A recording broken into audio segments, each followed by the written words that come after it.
జై శ్రీరామ్. అందరికీ నమస్కారం. వెల్కమ్ టు న్యూస్ అఖండ. నేను మీ కస్తూరి శ్రీధర్. మిత్రులారా, న్యూస్ చెప్పబోయే ముందు మీకందరికీ కూడా ఒక చిన్న విజ్ఞప్తి. సనాతన ధర్మం మన ఊపిరి, హిందూ సంస్కృతి మన అస్తిత్వం. కానీ ఈరోజు మన మూలాలను అలాగే మన సంప్రదాయాలను ఉక్రీకరిస్తూ బలహీనపరిచేటటువంటి శక్తులు రాను రాను కూడా పెరిగిపోతున్నాయి. న్యూస్ అఖండ కేవలం ఒక వార్తా ఛానల్ మాత్రమే కాదు, ఇది అధర్మాన్ని ఎదిరించేటటువంటి ధర్మసేన. మన దేవాలయాల రక్షణ కోసం, మన చరిత్రను ప్రపంచానికి సగర్వంగా చాటడం కోసం, హిందూ సమాజం ఎదుర్కొంటున్నటువంటి ప్రతి సమస్య పైన నిర్భయంగా గళం ఇప్పడం కోసం న్యూస్ అఖండ నిరంతరం కూడా పోరాడుతూనే ఉండాలి. మన ఛానల్ నిర్వహణకు అలాగే మన ఛానల్ బలోపేతానికి ప్రతి ఒక్కరు కూడా దయచేసి మీ శక్తి మేరకు నెలలో ఒకసారి ఆర్థిక సహకారం అందించండి. ధర్మం గెలవాలంటే ధర్మరక్షకులు మేల్కోవాలా. మీరు ఇచ్చేటటువంటి ప్రతి రూపాయి కూడా మన సంస్కృతిని కాపాడేటటువంటి ఒక యజ్ఞంలో సమర్పించేటటువంటి సమిధ. ఏ శక్తులకు తల వంచకుండా నిజాన్ని మాత్రమే నమ్ముకుని సాగుతున్నటువంటి ఈ ప్రయాణంలో మీరు ఇచ్చే చిన్న తోడ్పాటు మాకు కొండంత అండ. స్క్రీన్ మీద క్యూఆర్ కోడ్ ఉంటుంది, అలాగే కింద వచ్చేసి జీపే నెంబరు, పేటిఎం నెంబర్ అవన్నీ కూడా ఉంటాయి. అలాగే కింద కామెంట్ బాక్స్లో అకౌంట్ డీటెయిల్స్ ఉంటాయి. మీరు ఏ రూపంలో అయినా కూడా మన ఛానల్కు ఆర్థిక సహకారం అందించవచ్చు. ఒకవేళ మీరు ఆర్థిక సహకారం అందించడంలో ఏవైనా సమస్యలు తలెత్తితే అదే నెంబర్కు వాట్సాప్ పనిచేస్తుంది. వాట్సాప్లో నాకు ఒకసారి చిన్న మెసేజ్ చేయండి ప్లీజ్. దయచేసి ప్రతి ఒక్కరు కూడా సపోర్ట్ చేయండి. సరే, ఇక న్యూస్ విషయానికి వస్తే, పాకిస్తాన్ చేసినటువంటి తప్పులకు ఫలితాన్ని అయితే ఇప్పుడు అనుభవిస్తుంది. ఇన్నాళ్ళు కూడా మతాన్ని అడ్డం పెట్టుకొని, అలాగే తీవ్రవాదాన్ని అడ్డం పెట్టుకొని, జిహాదిగాళ్లను అడ్డం పెట్టుకొని, అలాగే రాడికలిజాన్ని అడ్డం పెట్టుకొని మన దేశం పైన వందల సంఖ్యలో దాడులకైతే పాల్పడింది. అవునా కాదా? వందల సంఖ్యలో తీవ్రవాద దాడులు, అలాగే ఆత్మాహుతి దాడులు, బాంబు పేలులను ఈ ఉగ్రవాద దేశమైనటువంటి పాకిస్తాను మన దేశంలో జరిపించింది. ఈ దాడుల్లో ఇప్పటి వరకు 22,000 మంది చనిపోయినారు. గత 40 సంవత్సరాల నుంచి పాకిస్తాను ఇన్ని అఘాయిత్యాలు చేస్తా ఉన్నప్పటికీ మన దేశంలో ఉన్నటువంటి సూడో సెక్యులర్ ప్రభుత్వాలు మాత్రం గుడ్లప్పగించి చూస్తా ఊరికేనే ఉన్నాయన్నమాట. పాకిస్తాన్ మీద దాడులు చేస్తే ఇక్కడ మన దేశంలో ఉన్నటువంటి ముస్లింలకు ఎక్కడ కోపం వస్తాదో అన్న ఆలోచనతో మన దిక్కుమాలినటువంటి ప్రభుత్వాలన్నీ కూడా ఇప్పటి వరకు పాకిస్తాన్ను ఏమీ కూడా చేయలే. వాస్తవం కావాలంటే మీరు కూడా ఒకసారి ఆలోచన చేయండి. ఆఫ్ కోర్స్ చేసేటటువంటి దమ్ము ధైర్యం కూడా మన దేశంలో ఉన్నటువంటి ఈ సూడో సెక్యులర్ ప్రభుత్వాలకు లేదు. అందుకే మోడీ ప్రభుత్వం వచ్చినప్పటి నుంచి ఈ పాకిస్తాన్ సైనికులకు కంటి మీద కునుక అనేది లేకుండా పోయిందనమాట.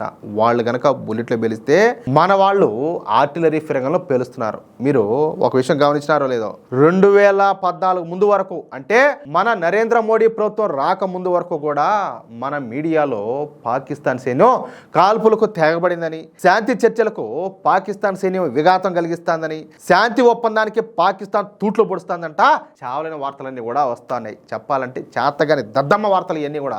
వార్తలు ఏమన్నది కానీ అటు జరిగిందే కదా చెప్తా ఉన్నారా. కానీ 2014 నుంచి పాకిస్తాన్ మీడియాలో భారత సైన్యం కాల్పులు జరుపుతుందని, అన్యాయంగా అమాయకులపైన ఆర్టిలరీ గన్స్ ను ఫైర్ చేస్తున్నారని, పాకిస్తాన్ సైనికులను చంపుతున్నారని ఇప్పుడు పాకిస్తాన్ మీడియాలో వార్తలు వస్తున్నాయి. తేడా ఒకసారి గమనించండి. ఇక్కడ మీకు ఒక విషయం చెప్పాలా. మనం ఆపరేషన్ సింధూర్ను హోల్డ్లో పెట్టాం, అంటే తాత్కాలికంగా మనం ఈ ఆపరేషన్ సింధూర్ను నిలిపేసినాం అనమాట. ఏంది తాత్కాలికంగా? అది ఎవరి దృష్టిలో? మన దృష్టిలో, మన భారతీయ దృష్టిలో. అవునా కాదా? కానీ ఈ ఆపరేషన్ సింధూర్ అనేది ఆగిపోయింది. అది ఎవరి దృష్టిలో?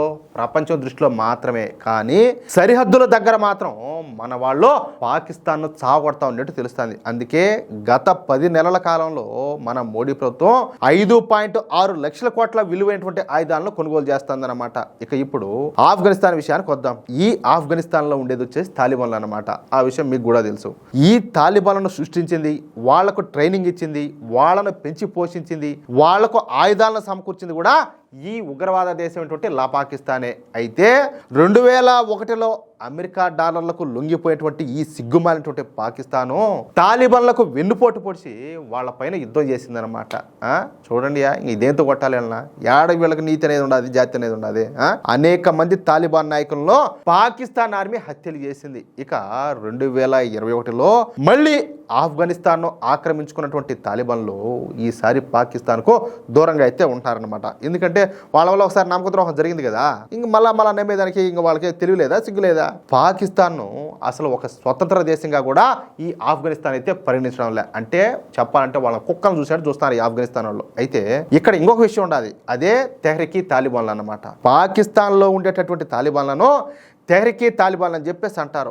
వీళ్ళను కూడా పాకిస్తానే పెంచి పోషించింది. చూడండి, వీళ్ళను మన కాశ్మీర్లోకి పంపించాలన్న ఉద్దేశంతోనే ఈ ఉగ్రవాద దేశం అటువంటి పాకిస్తాను ఈ తెహ్రీక్ తాలిబాన్లను పెంచి పోషించింది. అయితే ఇప్పుడు వాళ్ళు ఏకు మేకే కూర్చున్నారు. ఈ తెహ్రీక్ తాలిబాన్లు అందరూ కూడా కొండ ప్రాంతాలకు చెందిన వాళ్ళు అనమాట. పైగా వీళ్ళకి చదువు సంధ్యలు ఉండవు, అంతకంటే ఎక్కువ మూర్ఖులు మోట గుంపు, అంతకంటే ఎక్కువ మత పిచ్చి ఉండేవాళ్ళు అనమాట. అందుకే ఈ తెహ్రీక్ తాలిబాన్లు పాకిస్తాన్కు ఎదురు తిరిగినారు. తాము ఉండేటటువంటి ఖైబర్ పఖ్తూన్ఖ్వా ప్రాంతాన్ని ఆఫ్ఘనిస్తాన్లో కలపాలని చెప్పేసి ఉద్యమాలు చేయడం మొదలుపెట్టారు. మెట్టు దెబ్బ పడింది కదా, సూపర్గా బలి దౌలుకునేది. సహజంగా ఉద్యమాలు అంటే శాంతియుతంగా జరుగుతాయి, లేదా నిరసనలు, ధర్నాలు, రాస్తారోకోలు ఇవన్నీ కూడా చేస్తూ ఉంటారు. మన భాషలో అయితే అంతే కదా. కానీ పాకిస్తాన్లో ఉద్యమం అంటే కాల్చి చంపడమే, అలాగే తుపాకులతో కాల్పులు జరపడమో, లేక బాంబులు విసరడమో, లేక ఆత్మాహుతి దాడులు చేయడమో పాకిస్తాన్లో ఉద్యమం అని చెప్పి అంటారనమాట. అంటే వాళ్ళకి తగినట్టే ఉండాలి కదా, ఎందుకంటే ఆ ముడమొక్కలు అట్టేటోళ్లే కదా, కాబట్టి అట్లా ఉంటుంది అనమాట.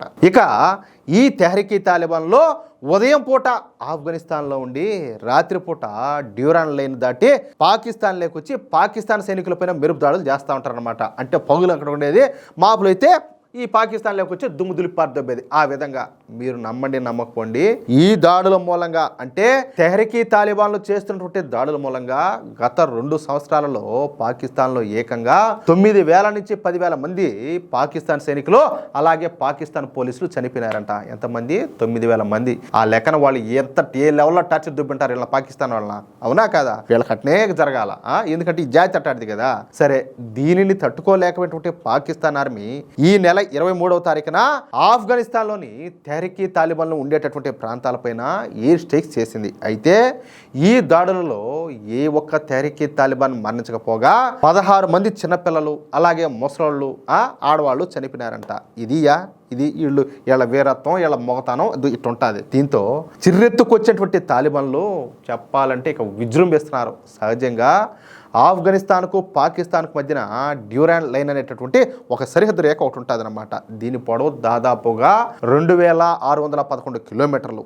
ఈ సరిహద్దు ప్రాంతం మొత్తం కూడా కొండలు, పర్వతాలు, గుట్టలు, రాళ్ళు, రప్పలతో కఠినంగా ఉంటుంది. ఇక ఈ తాలిబాన్లు 2 రోజుల పాటు రహస్యంగా ఈ డ్యూరాన్ లైన్కు చేరుకొని అక్కడి పర్వతాలు అలాగే గుట్టలలో దాంకొని పాకిస్తాన్ మీద దాడులు చేయడం ప్రారంభించారు. తాలిబాన్లు చెప్పాలంటే అసలే మూర్ఖులు. దీంతో ఇక వాళ్ళని ఎదుర్కోవడం ఈ పాకిస్తాన్ సైనికుల వల్ల అయితే కావడం లేదంట. అయితే తాలిబాన్ ప్రతినిధులు తెలిపినటువంటి సమాచారం ప్రకారం గత 30 గంటల వ్యవధిలో పాకిస్తాన్కు చెందినటువంటి 190 మంది సైనికులు చనిపోయినారంట. అలాగే 70 మంది పాకిస్తాన్ సైనికులు తాలిబాన్లకు లొంగిపోయినారు. ఏం చేస్తారో లేకపోతే సత్తారు వాళ్ళ చేతల్లో. అలాగే 29 పాకిస్తాన్ మిలిటరీ బార్డర్ పోస్టుల్లో తాలిబాన్లు అయితే స్వాధీనం చేసుకున్నారు. అలాగే పాకిస్తాన్కు చెందినటువంటి 20 డ్రోన్లను కూడా ధ్వంసం చేసి పారేశారంట. అయితే ప్రస్తుతం ఈ తాలిబాన్లకు అలాగే పాకిస్తాన్ ఆర్మీకి మధ్యన ఈ క్షణం కూడా భీకరమైనటువంటి యుద్ధం అయితే నడుస్తుంది. పాకిస్తాన్ పైకి మాత్రం అబ్బా మేము అది చేస్తున్నాం ఇది చేస్తున్నాం అని చెప్పేసి వీళ్ళు ఏదో ఓకోతలన్నీ వస్తా ఉన్నప్పటికీ కూడా గ్రౌండ్లో మాత్రం పాకిస్తాన్ ఆర్మీ అధికారులు మాకు ప్రాణభిక్ష పెట్టండి మహాప్రభు అని చెప్పేసి తాలిబాన్లను అడుక్కుంటున్నారంట. అది సంగతి మిత్రులారా. పాకిస్తాన్ కొన్ని దశాబ్దాలుగా పెంచి పోషించినటువంటి ఈ ఉగ్రవాద విష సర్పాలే ఇప్పుడు ఆ దేశాన్ని తిరిగి కాటేస్తున్నాయి. సరిహద్దుల్లో భారత సైన్యం లోపల తాలిబాన్ల దాడులతో ఈ పాకిస్తాన్ ప్రభుత్వం ఉక్కిరి బిక్కిరి అవుతుంది. మామూలుగా ఇటు చూస్తే చెంప దెబ్బ అటు చూస్తే గోడ దెబ్బ అని చెప్పి పాకిస్తాన్కి అయితే ఏలా గోపలు బయలిపోతున్నాయి. కర్మ ఫలితాన్ని అనుభవిస్తున్నటువంటి పాకిస్తాన్ రాబోయే రోజుల్లో మరింత అంతర్గత కలహాలతో చిన్నాభిన్నం కావడం ఖాయంగా కనిపిస్తుంది. న్యూస్ అఖండ ద్వారా నిజాలను నిక్కచ్చిగా ఇదే విధంగా చూపిస్తూనే ఉంటాం. ఈ వీడియో చూసిన తర్వాత మీ అభిప్రాయాన్ని ప్రతి ఒక్కరు కూడా కామెంట్ల రూపంలో తెలియజేయండి. అలాగే ఈ వీడియో కనుక మీకు నచ్చినట్లయితే తప్పకుండా లైక్ చేసి మరిన్ని తాజా వార్తల కోసం మన న్యూస్ అఖండ ఛానల్ను సబ్స్క్రైబ్ చేసుకోండి. జై శ్రీరామ్, జై హింద్, భారత్ మాతాకి జై.